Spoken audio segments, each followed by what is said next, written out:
Bonjour chers amis joueurs, bienvenue à un nouvel épisode de Kickstarter 101. Je suis LP et aujourd'hui je vous présente un jeu qui était très attendu au moment où il a été financé. Il a été retardé comme tous les jeux de cette compagnie-là lorsqu'ils sont produits, mais finalement il vient d'arriver pour les premiers qui l'ont supporté sur Kickstarter. Il va suivre en magasin dans quelques mois et j'ai l'honneur de vous présenter un jeu qui s'intitule Massive Darkness. Le jeu Massive Darkness est un jeu 100% coopératif qui va se jouer de 1 à 6 joueurs, qui est dans la lignée de ce qu'on appelle les Dungeon Crawlers. Donc on va explorer un donjon souterrain, affronter des monstres, ramasser des trésors et essayer d'accomplir un objectif qui va être fixé par une mission qu'on va avoir préalablement choisie. C'est un jeu qui a été développé par Raphaël Guiton, Jean-Baptiste Lulien et Nicolas Raoul, qui sont des employés de Guillotine Games. Ça a été fait en collaboration avec Cool Mini or Not. C'est exactement la même équipe de création que le jeu Zombicide, que toutes les variations en fait du jeu Zombicide. Donc il va y avoir des comparaisons qui vont se faire entre ce jeu-là et Zombicide au cours de ma revue. Donc, comme à l'habitude, je vous montre comment on installe ça. J'installe ça pour une partie à un joueur. Je vous montre comment ça fonctionne et je vous dis ce que j'en pense. Donc, première chose qu'on va avoir à faire au niveau de la mise en place, c'est de choisir un personnage.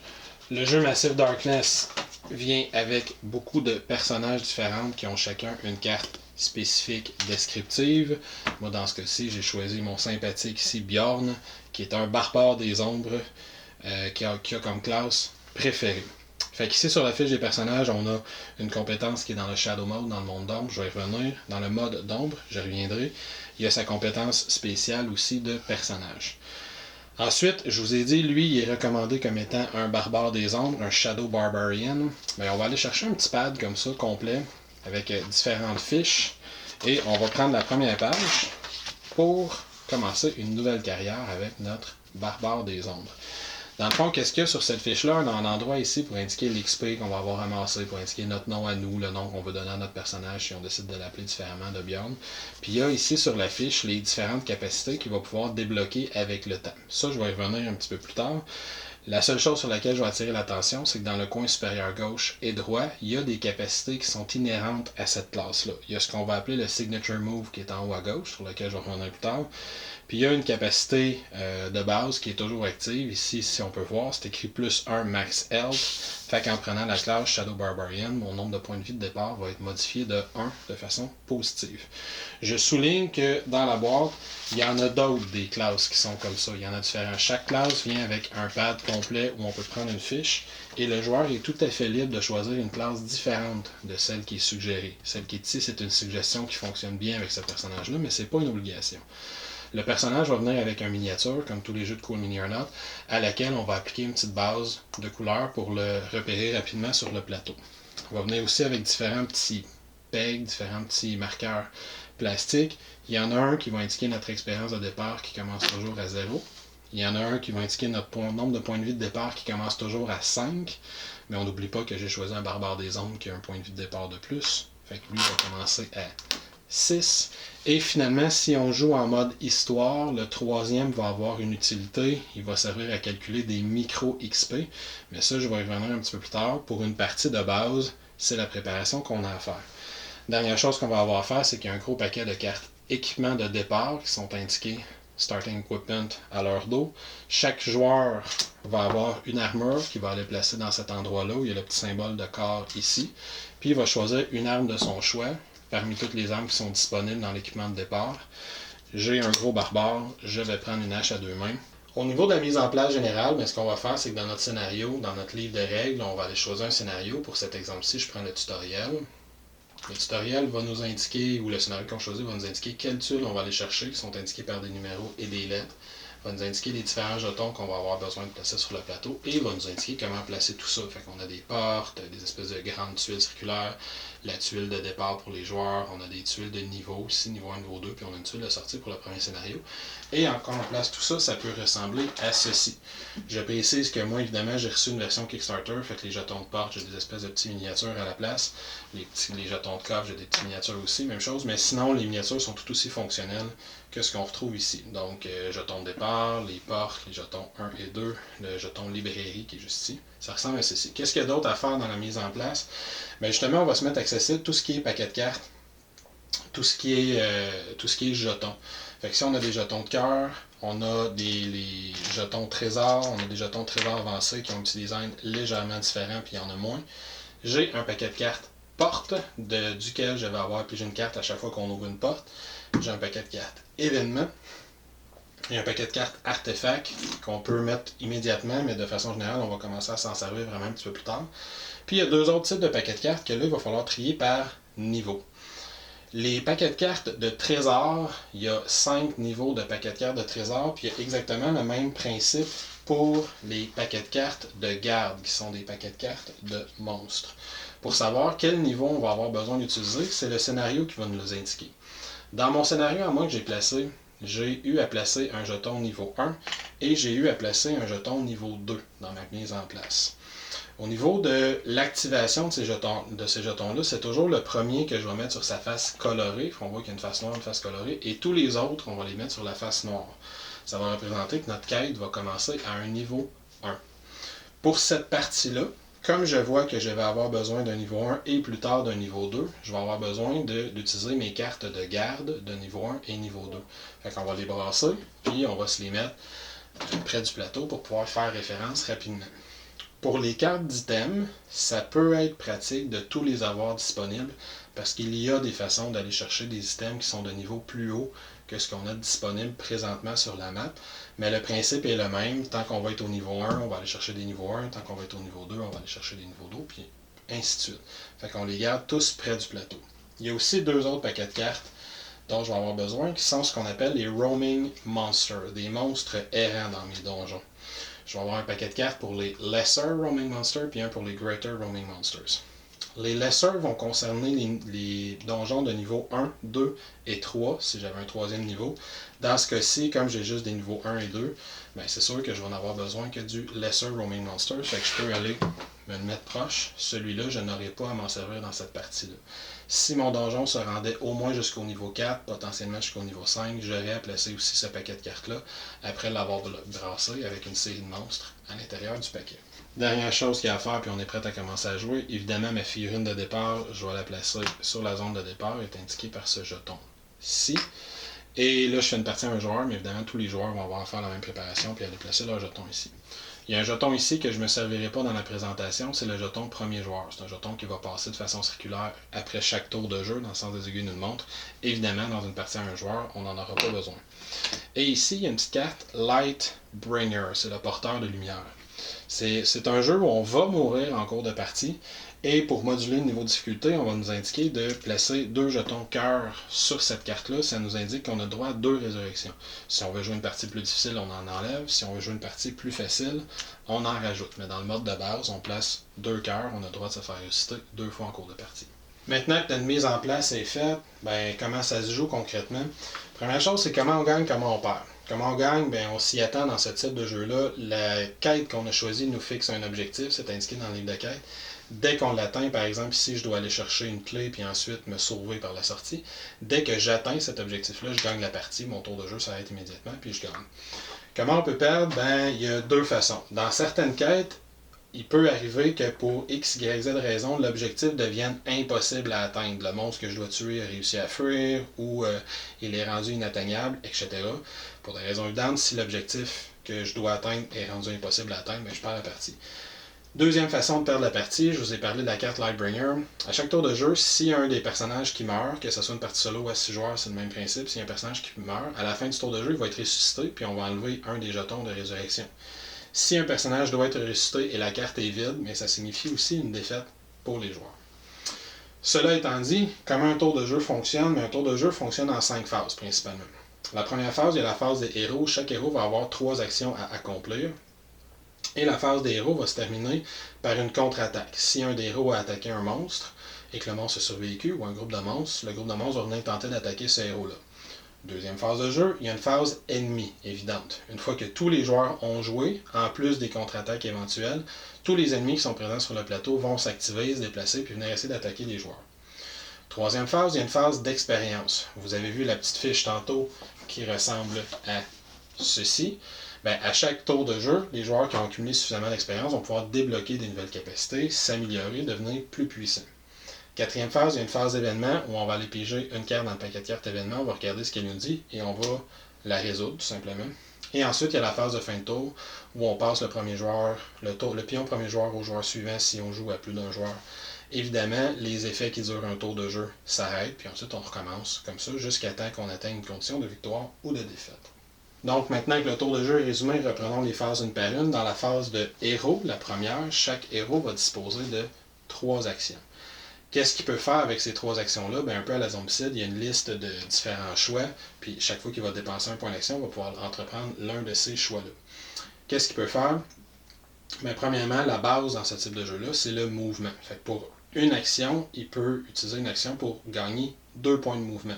Là, ici, il y a une subtilité qu'il n'y a pas, par exemple, dans un jeu comme Zombicide. Ce n'est pas une action, un mouvement, c'est une action, 2 points de mouvement. Qu'est-ce qu'il peut faire pour 1 point de mouvement? Il peut se déplacer d'une case, il peut ouvrir une porte, ou il peut ramasser des trésors qui sont sur sa tuile, ou toute autre tuile objectif, par exemple celle-ci, qui serait sur sa tuile. Fait que je répète, une action de mouvement gagne 2 points de mouvement.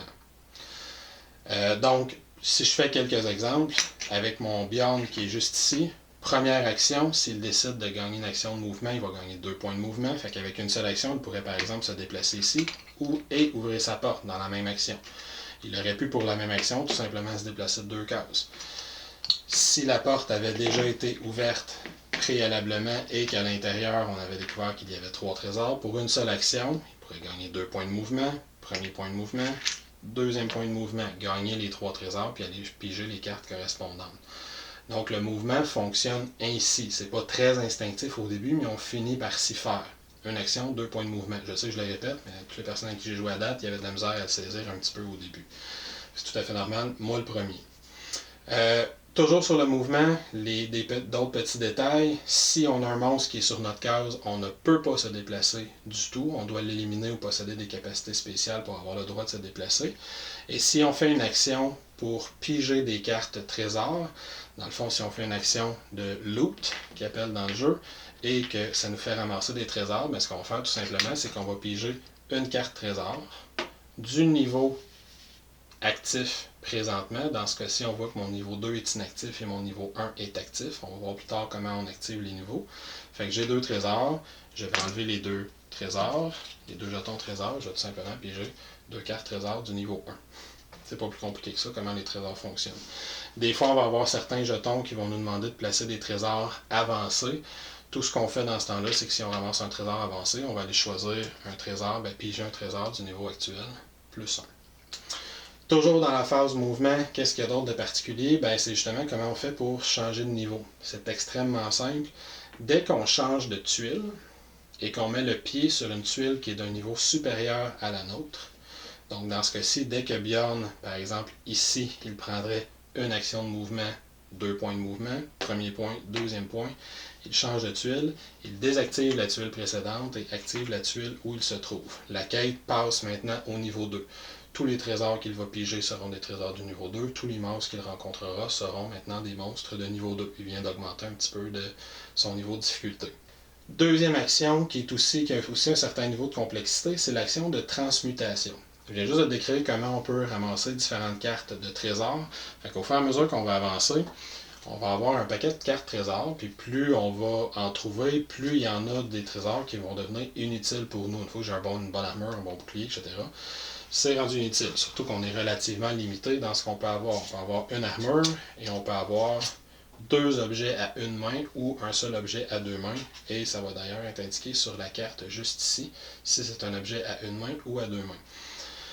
Par contre, on n'a pas de limite à ce qu'on peut avoir dans son sac. Je peux avoir 72 cartes de trésor dans mon sac, ça, il n'y a aucun problème. Qu'est-ce qu'on fait quand on en a trop? Un petit peu à la Diablo, on peut transmuter. Transmuter, de la façon que ça fonctionne, c'est que pour une action, une de mes 3 actions, je peux décider de transmuter. Je prends 3 cartes de mon inventaire, celles que je veux, je les jette, je les défausse de façon permanente, et je pige en échange une carte du niveau le plus bas parmi les cartes que j'ai défaussées, plus 1. Donc dans ce cas-ci, j'ai défaussé 3 cartes de niveau 1, le niveau le plus bas c'est 1, 1 plus 1, 2, je viens de gagner une carte niveau 2. Si je défaussais maintenant ceci, je gagnerais quand même une carte niveau 2. Le niveau le plus bas, plus 1. Niveau 2. Si plus tard en cours de partie, je me ramassais avec 3 cartes de niveau 2 qui m'intéressent plus ou moins. Je pourrais les défausser les 3 pour aller chercher une carte de niveau 3, puis ainsi de suite. Vous avez compris le principe. C'est pour ça que ça peut être pratique d'avoir les cartes de niveau 3, 4, 5 de disponibles, même si on n'accède pas au niveau 3, 4, 5 dans l'admission, parce qu'avec l'action de transmutation, on peut aller chercher des cartes d'items un petit peu plus fortes. La transmutation peut être faite n'importe quand par n'importe qui, mais elle coûte toujours une action à faire. Quelles sont les autres actions qu'on peut faire toujours dans notre phase de héros? Il y en a une qui est évidente, c'est attaquer. Mais ça, je vais y revenir plus en détail plus tard. Ça mérite un petit chapitre de cette vidéo juste pour l'action d'attaque. Et les autres sont des bases. Fait qu'on peut réorganiser son équipement et échanger avec d'autres joueurs pour le prix d'une seule action. Fait que dans la même action, un joueur peut aller chercher un arc dans son sac à dos puis l'équiper, déséquipant du même coup la hache qu'il a dans les mains pour mettre cette carte-là de côté. Et dans la même action, je le précise, ça n'a pas besoin d'être une action différente. Dans la même action, s'il y a d'autres personnages qui sont sur la même case, il peut échanger avec tous les personnages qui sont sur cette case-là. Donc, de façon effective, s'il y a 4 héros qui sont sur la même case, puis il y en a un des 4 qui prend une action de réorganisation échange, tous les joueurs peuvent s'échanger du stock et réorganiser leur stock en même temps. Fait qu'il y a une façon de sauver du temps qui est un petit peu différente, toujours de Zombicide. Il y a certains effets de jeu qui vont nous dire qu'on est étourdi. Pour le représenter, on va se coucher sur le dos, coucher notre figurine à terre pour montrer que la figurine est étourdie. Ce que ça veut dire, c'est qu'à sa prochaine activation, il va être obligé de prendre une de ses actions pour se relever. Fait qu'il peut perdre une action comme ça. Et peut-être la dernière chose que je peux dire, c'est que comme je l'ai dit tantôt, toutes les classes ont un Signature Move qui est dans le haut à gauche de la fiche de classe. Le Signature Move ne coûte 0 action à utiliser, mais il est utilisable une fois par tour. Fait que chaque classe a un Signature Move différent. Je ne reviendrai pas sur chacune d'entre elles, mais c'est généralement une attaque puissante ou un déplacement extrêmement rapide. Des trucs comme ça. Je précise que, la seule chose que je vais préciser dans la phase de héros concernant l'attaque, c'est que si un héros a attaqué un ennemi pendant sa phase de héros et qu'il ne l'a pas tué, l'ennemi survit au tour du héros, dès que le tour du héros va se terminer, l'ennemi va tenter de venir l'attaquer avant que le héros suivant prenne son tour de jeu à lui. Fait que ça, c'est une règle extrêmement importante. Le placement est extrêmement important à cause de cette raison-là. Puis ça aussi, je vais revenir un petit peu plus en détail pour le combat, mais pour l'instant, on garde en tête, si j'attaque un ennemi, que ce soit à distance ou en mêlée, puis je le tue pas, il va essayer de venir m'attaquer avant que mon allié prenne son tour tout de suite après moi. Une fois que tous les héros ont fini leur phase, ont fini leur tour de jeu, on va passer à la phase ennemie. La phase ennemie, la façon qu'elle fonctionne, c'est super simple. Les joueurs vont activer les ennemis dans l'ordre qu'ils le veulent. Il y a différents types d'ennemis. Il y en a 3, en fait. Il y a des roaming monsters, qui sont des monstres gigantesques. Je vais leur revenir sur eux autres un petit peu plus tard. Il y a des agents, qui sont des monstres très difficiles. Je vais revenir aussi sur eux un petit peu plus tard. Et il y a ce qu'on appelle des mobs, des groupes d'ennemis. Les groupes d'ennemis sont particuliers, c'est d'eux autres que je vais parler en premier. Les groupes d'ennemis vont avoir des cartes qui ressemblent à ceci, par exemple. Ici, j'ai un groupe Dark Flayer, c'est un groupe du niveau 1. Ces groupes-là ils ont différentes caractéristiques, ils ont des valeurs d'attaque ici, des valeurs de défense potentielles, des points de vie pour chacun, puis un nombre de monstres par joueur qui est indiqué ici. Je vais tout revenir là-dessus quand je vais expliquer comment les monstres se spawnent. Mais chaque carte va correspondre à un groupe d'ennemis qui est sur le plateau. Fait qu'on va les garder pas loin pour les avoir en référence. Comment les groupes d'ennemis vont fonctionner? C'est que quand c'est à eux autres de jouer dans leur phase d'ennemis, ils vont commencer par attaquer s'ils le peuvent. S'ils ne peuvent pas attaquer, ils vont se déplacer d'une case. Et ensuite, ils vont tenter d'attaquer s'ils le peuvent. S'ils ne peuvent toujours pas, ils vont se déplacer une deuxième case, on va mettre fin à leur tour. Leur tour se termine également dès qu'ils réussissent à attaquer. Je prends un exemple ici. Ici, j'ai un groupe d'archers gobelins, tel qu'indiqué ici. Lui, je vois qu'il y a une valeur d'attaque dans le bas de sa carte. Il y a une petite valeur d'attaque sur l'arc, ce qui veut dire qu'il y a une valeur d'attaque en range. Il y a une valeur d'attaque de distance.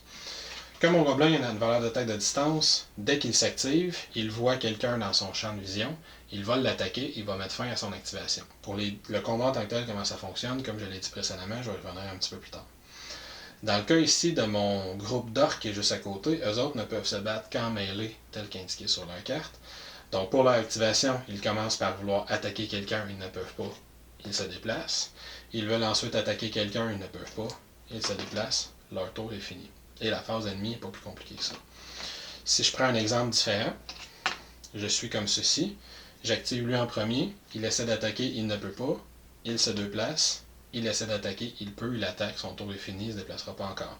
Dans la même activation, il essaie d'attaquer, il n'y a personne dans son champ, il se déplace d'une case, il essaie d'attaquer, là il peut parce que lui il attaque de loin puis il le voit. Il n'y a pas grand chose à part des effets spéciaux qui vont bloquer le champ de vision.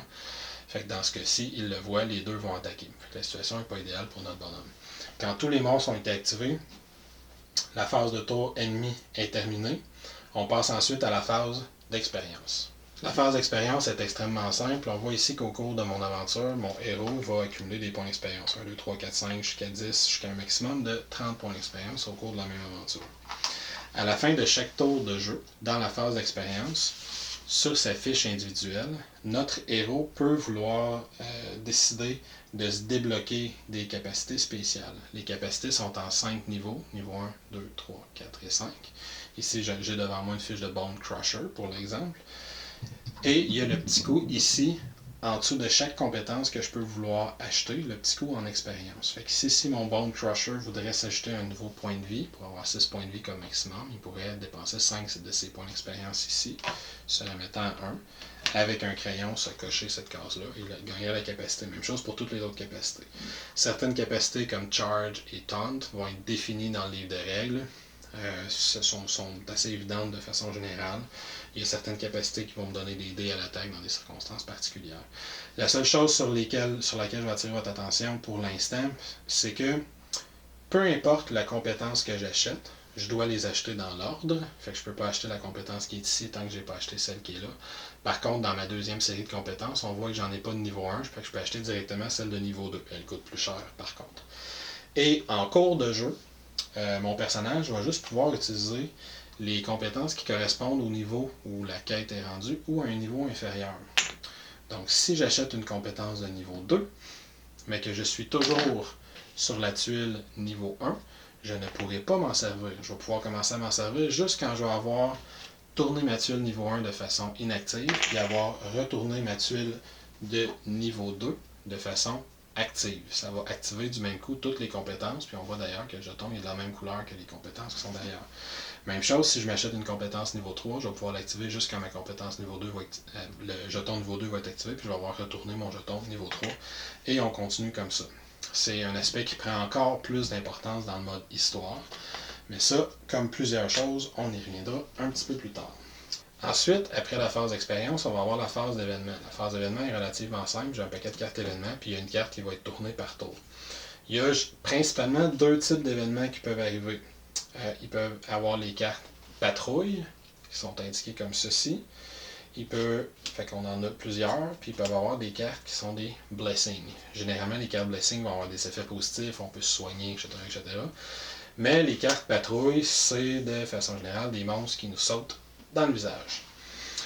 Quand on a une carte patrouille qui apparaît, on fait tout simplement la lire, fait qu'elle va nous dire pige une carte du niveau actuel. Par exemple, fait que là, dans l'exemple qu'on avait, si je suis au niveau 1, il va falloir que j'aille piger des cartes garde niveau 1. Si je suis au niveau 2, je vais avoir à aller piger des cartes garde du niveau 2, puis ainsi de suite. Fait que comment ça fonctionne le spawn? Si je prends l'exemple qui est juste ici, piger une carte garde et placez-la dans une zone avec le jeton du level actuel moins 1. Donc si on est présentement au niveau 3, on va aller le placer sur le jeton numéro 2. Si on est au numéro 2, 1, puis si on est au jeton 1, ça nous dit spécifiquement de l'ignorer. Fait que disons que je suis rendu au niveau 2, je dois piger donc une carte du niveau actuel, mais sur le jeton précédent, sur le niveau 1. Fait que comment fonctionne une carte? Comme je l'ai dit tantôt, ici il y a les points de vie qui sont représentés par le monstre. Puis pour les cartes mob, comme cette carte-ci, on va avoir le nombre de jetons, le nombre de pions mob que je dois aller placer en plus du boss. Les boss sont représentés sur les cartes comme ça ici. Et toutes les cartes mob ont le même principe. J'ai toujours un individu qui est représenté et le boss qui est représenté juste à côté. Puis c'est la même chose pour chacun. Fait que si je prends des différents exemples qu'on a déjà vus, si je prends mon archer, comme je suis à 1 joueur, ici ça me dit x1, je dois prendre un archer et je dois ajouter le boss pour faire un mob total de 2. Si je jouais à 4, il aurait fallu que je prenne 4 archers, plus le boss quand même. Si je jouais à 6, ça aurait été 6 archers, plus le boss. Il y a certains personnages, certaines cartes, comme les agents, sont toujours représentés seuls sur leur carte. Quand j'en pige un, lui, il arrive tout seul. Par contre, il y a plus de points de vie. On voit ici, il y a un petit x2. Il y a 2 points de vie par joueur. Fait qu'en jouant seul, il va avoir 2 points de vie. Si on jouait à 6, il y aurait 12 points de vie. Et certaines cartes, comme l'autre qu'on avait vu juste en dessous, ils vont me dire d'aller placer des Roaming Monsters. Quand je dois placer un Roaming Monster, le principe est le même. Si je suis niveau 1, 2, 3, je pige dans ce paquet de cartes-ci. Si je suis niveau 4 ou 5, je vais aller piger dans ce paquet de cartes-ci. Et c'est la carte qui va m'indiquer où je dois le placer. Et le Roaming Monster vient toujours seul.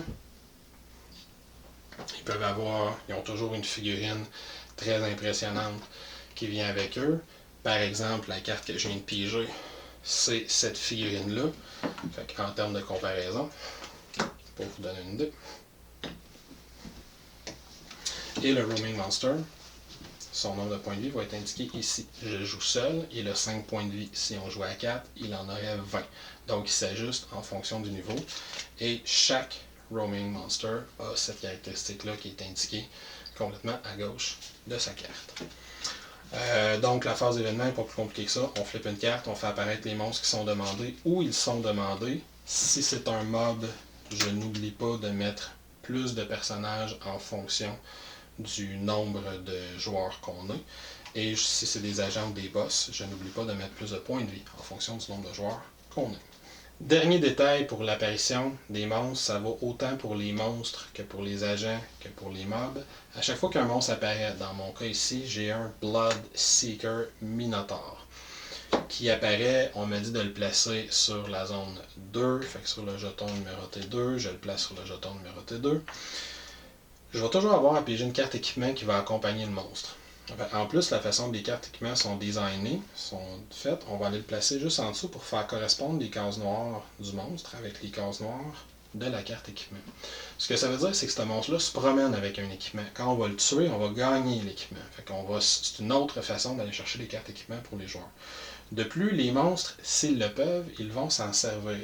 Qu'est-ce que je veux dire s'ils le peuvent? Mon cyclope va m'être utile. On voit ici, juste ici, que mon Minotaur, il y a une caractéristique sous l'épée et que l'objet qu'il a trouvé ne donne aucun bonus de caractéristique à l'épée. Ça veut dire qu'il ne pourra pas s'en servir. Si mon Minotaur avait eu une caractéristique sous l'arc, donc une capacité de distance, pour des raisons évidentes, comme l'objet que j'ai pigé c'est un arc, et que cet objet-là donne des bonus à distance, là il aurait pu s'en servir. Si j'avais été moins chanceux et qu'au lieu de piger un arc, je lui avais pigé une épée, là, on voit que les caractéristiques concordent. Il y a des chiffres de couleur qui sont indiqués sous l'épée et des chiffres de couleur qui sont indiqués à la même place à l'équipement. Donc, ça veut dire qu'il va pouvoir s'en servir pour améliorer ses capacités au combat. Et nous, le seul moyen de gagner cette carte-là, c'est le même principe. Il va falloir éliminer le Minotaur qui est juste ici pour gagner l'effet de sa carte. Et l'effet est exactement le même si c'est des monstres qu'on pige sous forme mob. Eux aussi, si on les pige, vont venir avec une carte équipement qui peut améliorer leur effet. Et là, à ce moment-là, le seul moyen d'aller chercher cette carte-là, ça va être de tuer le boss. Pas le reste du mob, mais spécifiquement le boss. Même chose pour les agents, ils vont toujours venir avec une carte qui va améliorer leurs effets si on n'est pas chanceux sur la carte équipement qu'ils pigent. Maintenant, le cœur du combat, comment ça fonctionne en tant que tel, on l'attend depuis le début. Le combat dans ce jeu-là est quand même relativement simple, quoique un peu plus complexe et un peu plus stratégique qu'un jeu comme Zombicide. Je vais souvent revenir à celui-là. Le combat, comme on le voit, on a un paquet de dés de couleurs différentes. Il y a 3 dés bleus, 3 dés verts, qui sont les dés défensifs. Bleu étant les faibles, vert étant les puissants. Même chose pour les jaunes et rouges. On a 3 dés jaunes, 3 dés rouges, jaune étant les faibles, rouge étant les puissants. Sur chaque dé, on peut avoir 3 symboles. Sur les dés d'attaque, on peut avoir un symbole d'épée. Certaines faces ont aussi une espèce de symbole d'explosion. Et sur les dés rouges, il y a également une des faces qui a une espèce de symbole de diamant, en plus d'avoir des faces qui ont un symbole d'explosion. Sur les dés de défense, symbole d'explosion et le symbole de diamant peut être aussi présent. Puis à la place d'une épée, on a une espèce de bouclier pour montrer que c'est un dé qui est défensif. Comment ça marche exactement? Dès qu'un acteur entreprend une action de combat, que ce soit un ennemi ou que ce soit un joueur, le combat fonctionne exactement de la même façon, puis c'est le joueur qui va tout le temps lancer tous les dés. Il va tout simplement faire la somme des dés qui sont représentés sur ses différentes capacités, sur sa fiche, sur ses objets, et les prendre tous ensemble jusqu'à un maximum de 3 dés de la même couleur.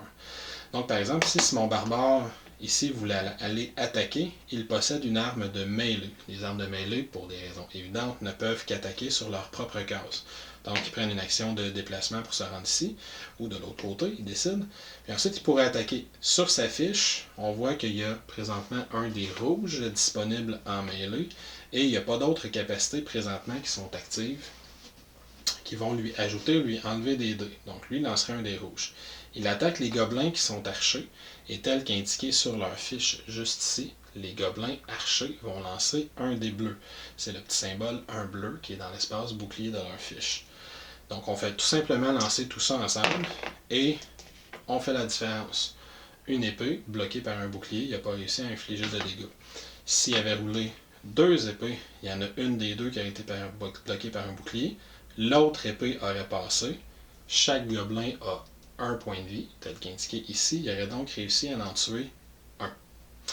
Je précise que pour pouvoir attaquer le boss dans une mob, il faut préalablement avoir éliminé tous les gobelins. Donc si dans le même cas, il aurait infligé 2 points de dégâts d'un coup, le premier point de dégâts aurait aurait tué le gobelin restant, mais le deuxième point de dégâts n'aurait pas pu tuer le boss. Il aurait fallu qu'il entreprenne une action différente pour essayer de tuer le boss par la suite. Mais sinon, s'il y avait eu 4 gobelins sur la même case, ben là, il en aurait tué 2 des 4. Chaque mob tué va également lui rapporter 1 point d'expérience. Si jamais par la suite il réussit à tuer le boss va lui rapporter 3 points d'expérience, ainsi que 3 points d'expérience à tous ses coéquipiers si jamais il en avait sur le plateau. Et le principe est le même si c'est lui qui se fait attaquer, on va juste le faire à l'envers. Si ce sont les gobelins qui vont l'attaquer dans cette situation-là, on regarde, les gobelins aimeraient bien l'attaquer de loin parce qu'ils ont plus de dés, mais là ils sont pris avec lui. Comme je l'ai dit précédemment, on ne peut pas se déplacer, ni les héros ni les vilains, si on a un adversaire sur la même case. Donc on va regarder leur capacité en mêlée. Ils ont un dé jaune. Je vais regarder mes capacités défensives à moi. J'ai un dé bleu qui est fourni par mon armure. Je lance tout ça en même temps. Dans ce cas-ci, mes 2 boucliers ont bloqué l'épée. Je ne prends aucun point de dégâts.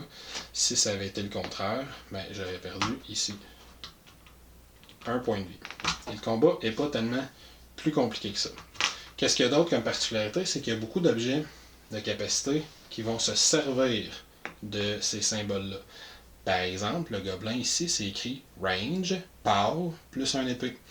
Donc s'il attaquait plutôt à distance, dans cette situation-ci, il aurait lancé 2 dés jaunes, moi toujours un dé bleu, et dans l'optique où il aurait obtenu au moins un pow, il aurait transformé son pow pour aller chercher une épée supplémentaire.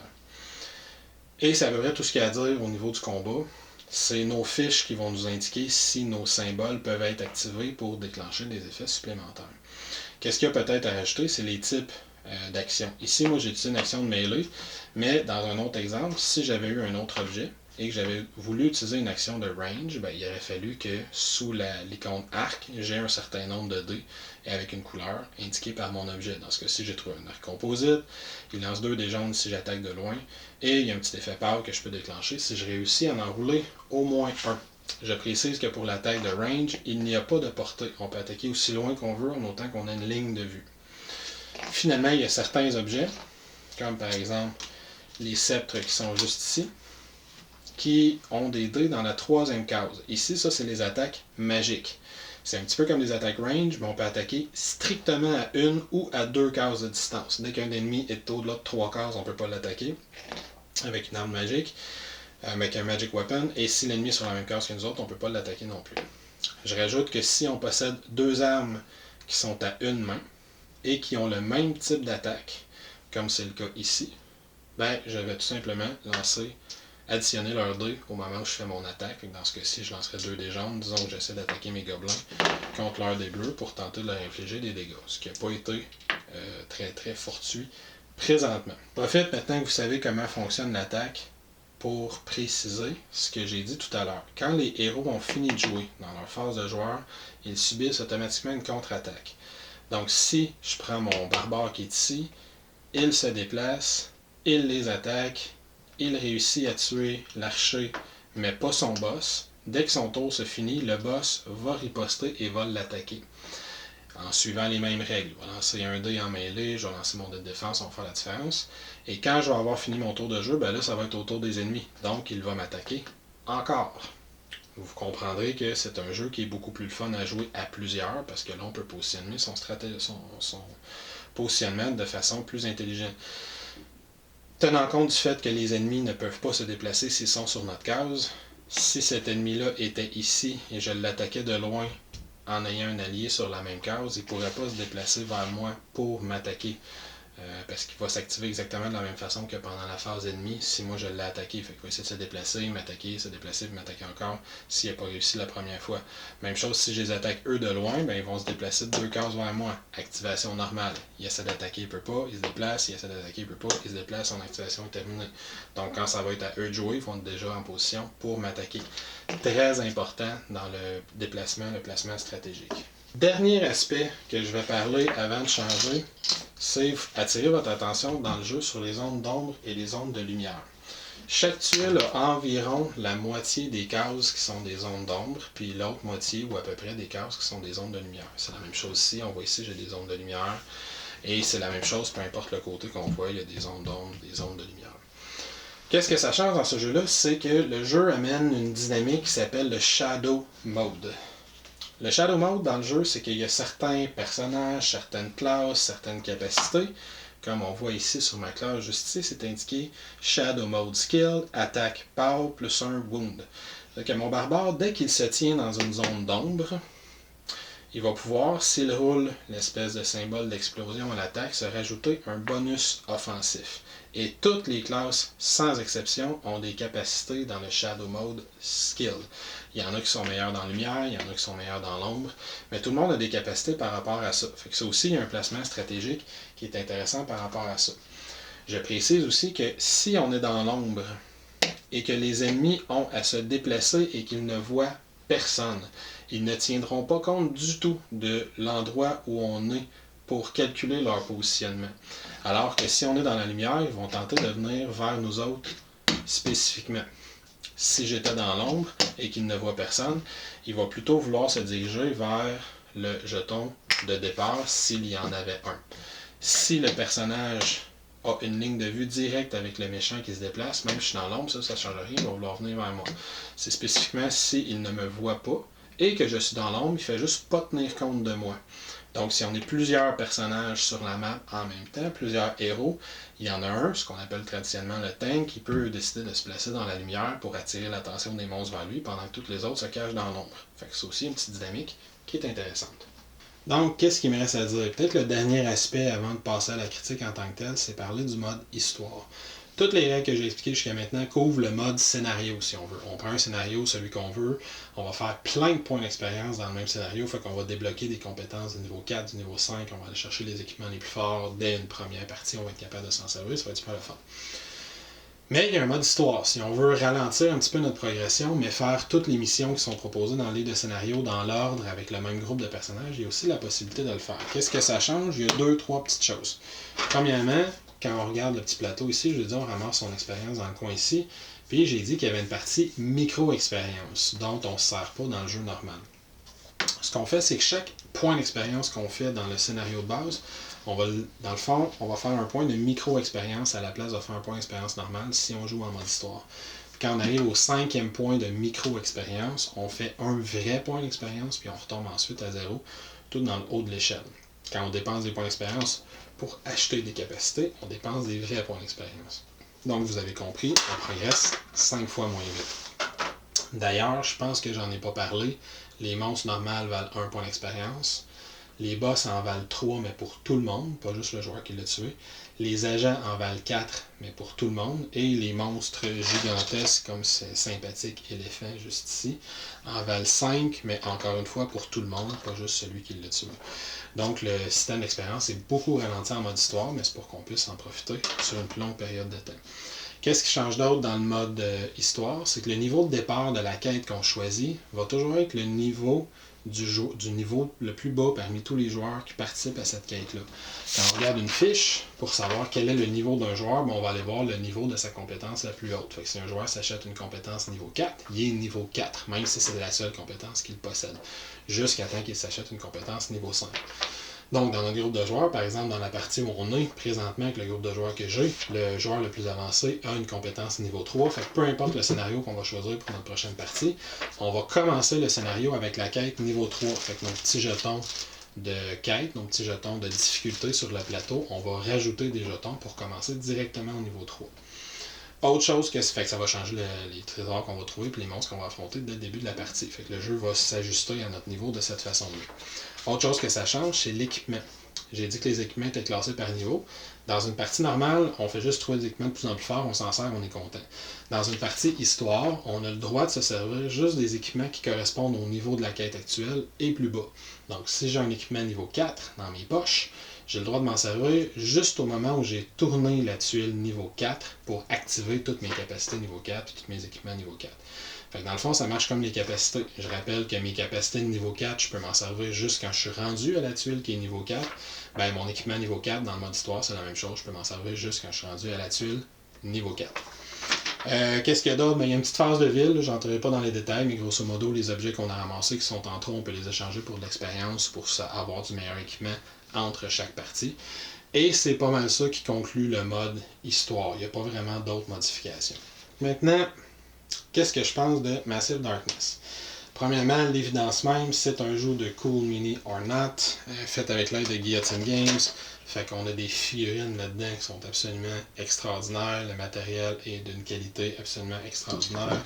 Même si c'est une édition qu'il faut payer pour avoir. Là, tous les jetons portes ou les jetons trésors, c'est super beau. Les tuiles, c'est super clair. Le petit plateau de plastique, pour ceux qui connaissent le jeu Zombicide Black Plague, c'est une version améliorée dans le fond. De ce petit plateau-là, il y a encore plus d'informations dessus. Fait que le matériel est top-notch, c'est un 9.5 sur 10. La seule raison pour laquelle je n'aurais pas un 10 sur 10 sur le matériel, c'est que des fois, à force de vouloir jouer avec l'ombre et la lumière sur les tuiles, c'est pas toujours clair qu'est-ce qui est une pièce, qu'est-ce qui est un corridor, puis où les pièces se séparent les unes des autres. Il y a certaines tuiles qui sont ambiguës.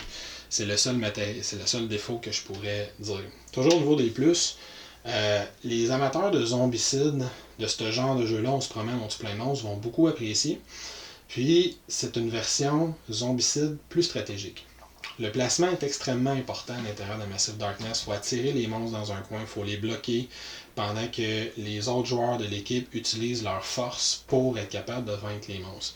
Quand j'ai dit que les roaming monsters, les monstres qui sont très gros, sont difficiles à tuer, sont vraiment très difficiles à tuer au début. Puis si on ne fait pas attention, ils peuvent tuer un joueur d'un seul coup. Là. Un coup d'épée, puis le joueur est mort si on ne l'a pas préparé.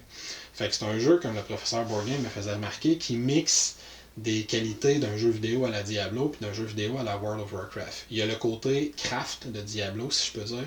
On ramasse plein d'équipements, on le transforme pour avoir l'équipement meilleur. C'est comme si on déforgeait son équipement pour en reforger du meilleur.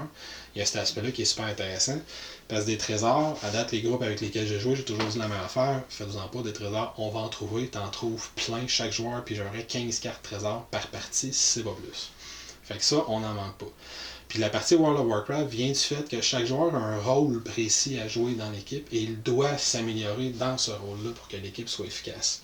Celui qui devient l'espèce de défenseur traditionnel, ce qu'on appelle le tank, doit être un bon tank. Il faut qu'il se développe des habiletés de tank, il faut qu'il accepte qu'il ne fessera pas fort, qu'il ne guérira pas tous les autres autour de lui, mais il va être tank. Celui qui tire de loin, il faut qu'il vienne bon là-dedans. Celui qui se déplace extrêmement rapidement pour aller ouvrir les portes, pour garder le monde dans le dos. Celui qui guérit les autres. Chaque joueur va finir par avoir un rôle bien défini dans l'équipe, puis il va trouver tout son plaisir à renforcer ses habiletés par rapport à ce rôle-là. Fait que les amateurs de ce type de stratégie-là vont aimer ça. Chaque joueur est extrêmement différent. Si je compare à Zombicide, généralement, Zombicide, pas mal tout le monde en fin de partie, peu importe le stock qu'il y a devant lui, dessus 10 à 30 zombies par tour.